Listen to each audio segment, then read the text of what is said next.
Deuxième vérité qu'on te cache généralement, c'est que Bitcoin n'est pas si volatile que ça. La vérité, c'est que la volatilité que les gens sont en train de voir, c'est sur le court terme.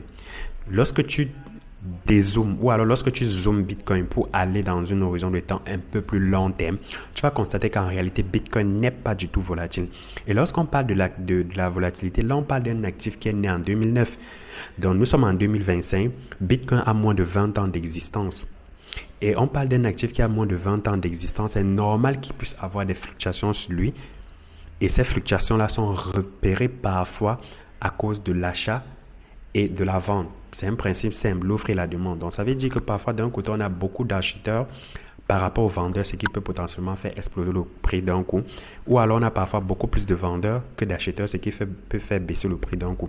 Mais sauf que c'est lorsqu'on est sur des horizons de temps un peu plus courts, c'est-à-dire peut-être du journalier, des 4 heures, 1 heure par exemple, que tu peux constater cette volatilité-là. Si tu essaies de dézoomer et d'aller beaucoup plus sur un horizon de temps un peu plus long, par exemple sur des semaines, des années, tu vas constater qu'en réalité, la courbe de Bitcoin est en fait croissante et elle n'est pas du tout volatile. Et lorsque tu compares cela par rapport à d'autres actifs financiers, tu vas constater que ces actifs financiers sont parfois peut-être beaucoup plus volatiles que Bitcoin. Et ce n'est que normal. Et on est en train de constater un phénomène basique sur Bitcoin, c'est que plus il y a de l'adoption massive dessus, ça veut dire qu'il y a plus de personnes qui l'obtiennent, qui l'échangent, qui l'utilisent au quotidien, qui créent des réserves stratégiques, qui l'utilisent comme moyen d'échange.